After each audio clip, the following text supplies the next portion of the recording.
She's 38, healthy by most accounts. She doesn't smoke. She eats well. She jogs, even when she doesn't feel like it. But lately, her body has started to betray her. First, it was the fatigue, the kind that sleep doesn't touch. Then came the headaches, the strange shooting pains, the feeling of weight in her chest that doctors couldn't explain. She gets tested. Nothing shows up. Blood work? Normal. Heart scans? Clear. So they call it stress. Maybe anxiety. Maybe early menopause. They don't say much else. They tell her to rest, take supplements, maybe see a therapist. She nods, smiles politely. She's good at that. She goes home, quietly terrified, because deep down she knows this didn't come from nowhere. She remembers her childhood, the way her mother used to cry in the kitchen, the silence that followed every argument, the smile she wore through it all. She learned not to cry, not to shout. She learned to cope by disappearing. And now, 2 decades later, her body is the one crying. The pain has no name, no clear source. But it's real, and it's relentless. Her body is doing something she never learned to do. Speak. Because what the mind can repress, the body will express. And what we don't say out loud doesn't disappear. It waits. And eventually, it finds its own language. Symptoms, aches, collapse. Not to punish us, but to be heard. Because if you can't say no, your body might say it for you. Most of us were taught a simple story. You get sick because of germs, or genetics, maybe bad luck. The body breaks down. The doctors fix it. But what if that story is incomplete? What if illness doesn't just begin in the body, but in the silence before it? Before the symptoms, before the fatigue, before the diagnosis. There was something else. A childhood where you couldn't cry without consequence. A household where anger was dangerous. A life spent saying yes when you meant no. Dr. Gabor Maté, a physician who spent decades working with chronically ill patients, began to notice a pattern. It wasn't just their bodies that were hurting. It was the way they lived. People with autoimmune disease, cancer, ALS. So many of them had something in common. They were deeply responsible, deeply kind, deeply silent about their own needs. They had spent a lifetime making sure everyone else was okay, except for themselves.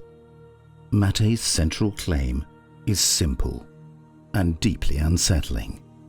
That repression of emotion, especially in early life, doesn't just affect the mind.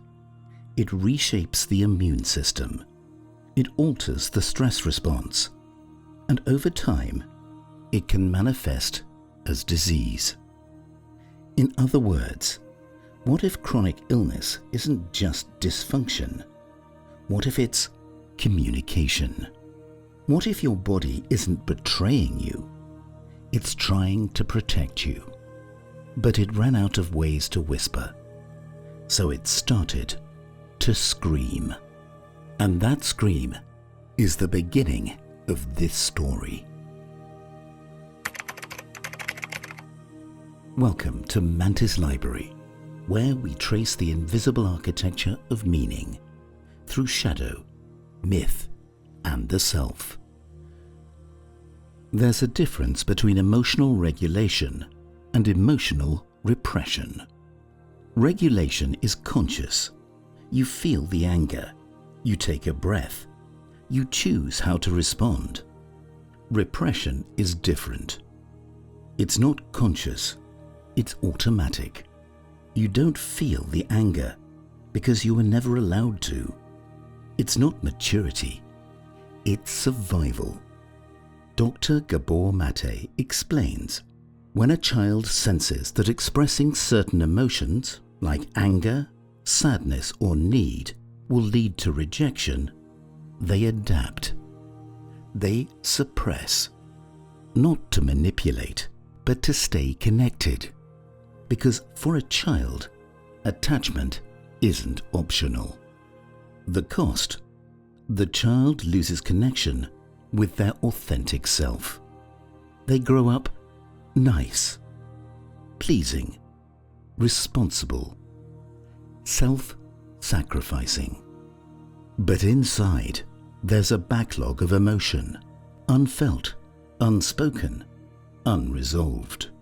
And over time, that backlog doesn't just affect the psyche, it affects the body. Maté observed a startling pattern. People with chronic illnesses, autoimmune diseases, multiple sclerosis, ALS, even some cancers, often shared a common emotional profile. They didn't know how to say no. They feared conflict. They carried everyone's burdens but their own. The immune system, which is supposed to protect the body, begins to turn inward. It attacks the self, because the self has been silently under siege for years. Maté puts it simply, if you don't know how to say no, your body will say it for you. Pain isn't just emotional. Fatigue isn't just physical. Illness isn't just random. It's what happens when the mind says nothing, and the body can't carry it anymore. This isn't blame, it's recognition. Because before healing can begin, we have to ask, whose needs did we silence to survive? And what part of us is still holding its breath? No child is born afraid to feel. They cry, they rage, they reach out. They express fully, loudly, honestly. But not all environments can receive that. Some parents are overworked. Some are emotionally absent. Others are loving, but anxious, unpredictable, or quick to withdraw affection when a child gets upset. So the child makes a choice, not a conscious one, but a necessary one. When the price of expression is disconnection, the child chooses repression. It's not weakness, it's intelligence. The logic is simple. If my anger pushes them away, I'll smile instead. If my need makes them uncomfortable, I'll be needless. If being myself causes rupture, I'll become what they need me to be. And it works. The tears dry. The household stays calm. The child is praised for being so easy, so sweet, so mature. But inside, something splits. The child learns to parent the emotions instead of expressing them. This is what Gabor Maté calls adaptation. Not in the Darwinian sense, but as a psychic shapeshift designed to preserve attachment. The problem: these strategies don't end in childhood. They become personality traits. The woman who always says yes, the man who never asks for help, the adult who feels responsible for everyone's emotions, except their own.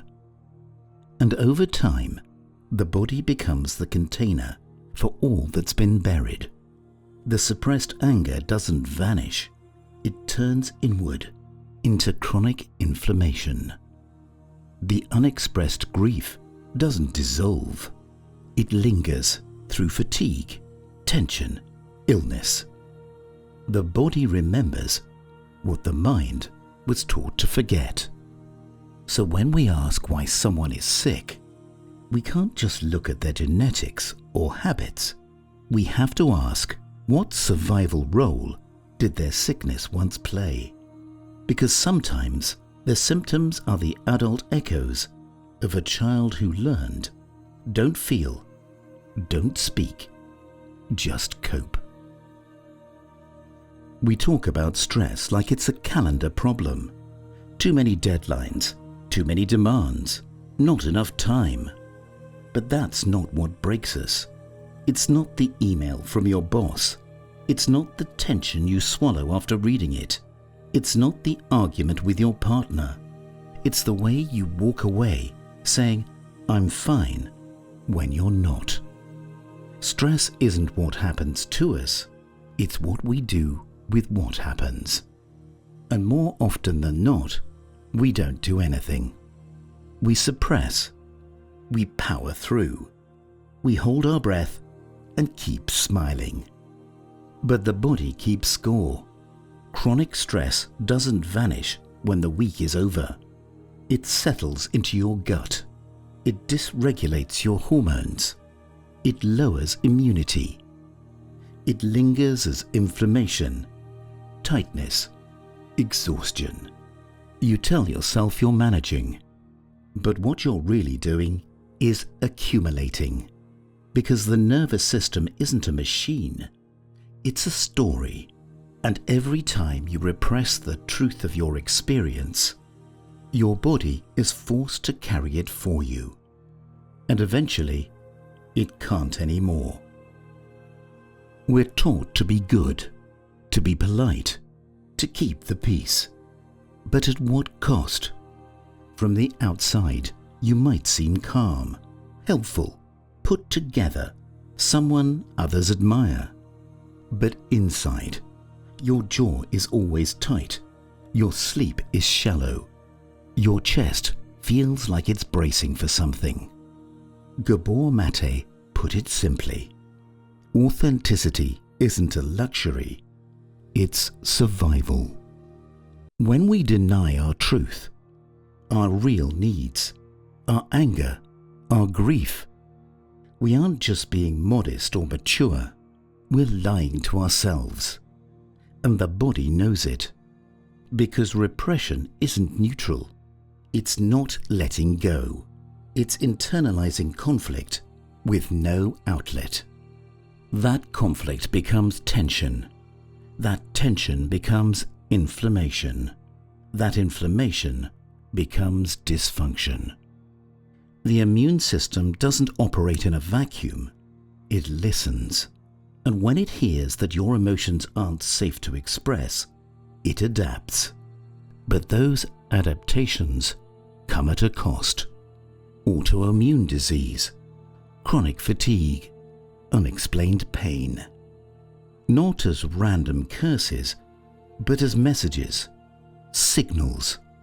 Because being good isn't the same as being whole. And holding it together often means falling apart in secret. As Maté and many other trauma researchers now agree, the body keeps the score isn't a metaphor, it's a diagnosis. Anna was the type of person everyone relied on. Smart, capable, kind. She managed a marketing team, showed up early, stayed late, and never said no. But underneath the competence, something was off. She felt numb. Sleep didn't help. Weekends didn't restore her.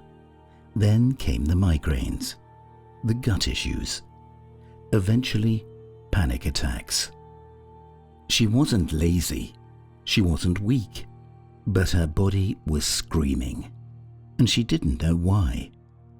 Doctors ran tests. Nothing came back abnormal.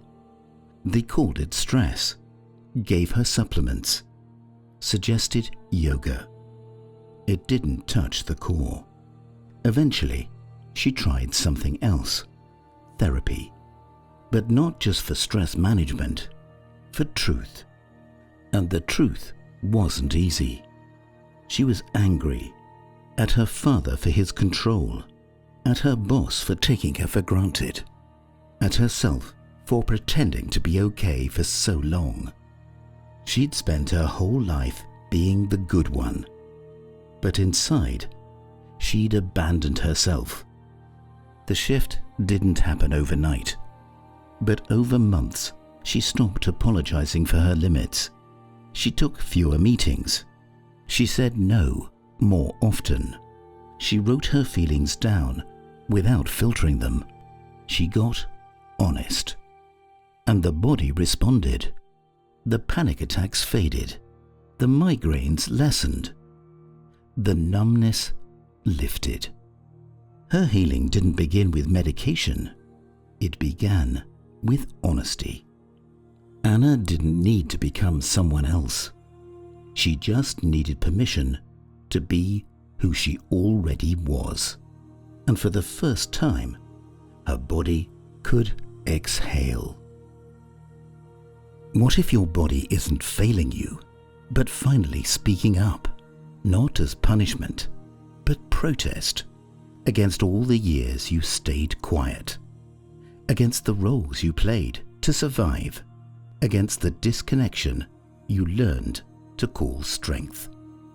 That rash that won't go away, that chest tightness, the fatigue that sleep can't touch. Maybe they aren't random. Maybe they're the truth, spoken in the only language left. Because when the voice is silenced, the body shouts. Not to hurt you, but to reach you. To remind you, you're not a machine. You're not here to perform.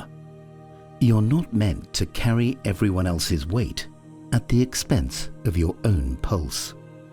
What if this isn't betrayal at all? What if it's the beginning of return?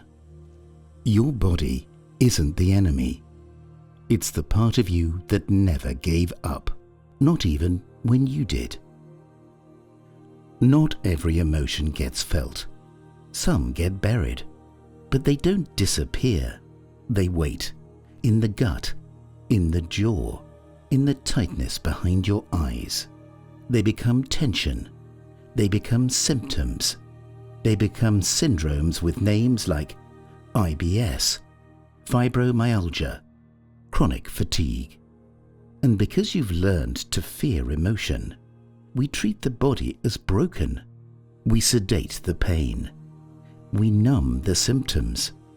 Insomnia, here's a pill. Fatigue, try caffeine. Rage, let's call it depression and keep smiling.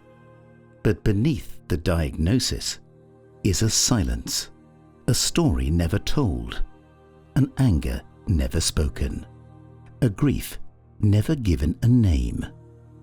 Gabor Maté doesn't say healing begins with medication. He says it begins with honesty, with asking, where did I learn to stay quiet? What am I still not allowed to feel? Because until the emotional wound is acknowledged, the physical symptoms remain messengers, knocking louder and louder. The question isn't, what's wrong with me? The question is, what truth have I been trying not to feel? Not every illness is emotional. Not every symptom is symbolic. But no healing is complete without truth. The truth of your experience. The truth of what was missing. The truth of what you had to silence just to belong. This isn't about blame. It's about responsibility. The kind that begins inside. Because the body isn't a liar. It's a historian. And sometimes it's the only one still telling the story. When Gabor Maté says, reclaim your voice, he doesn't mean be loud. He means be real. He means stop abandoning yourself in order to be accepted. Because every time you swallow your truth to keep the peace, your body takes a hit. This isn't just psychological, it's cellular. The immune system doesn't just respond to viruses, it responds to signals, to suppression, to stress without outlet, to truth unspoken. So maybe the invitation isn't to fix yourself, it's to stop hiding. Maybe your body isn't betraying you, it's trying to bring you home. To the part of you that knows how to say no, that knows when something hurts, that remembers what it feels like to be whole. You don't need to carry shame. You don't need to explain everything. But you do need to listen.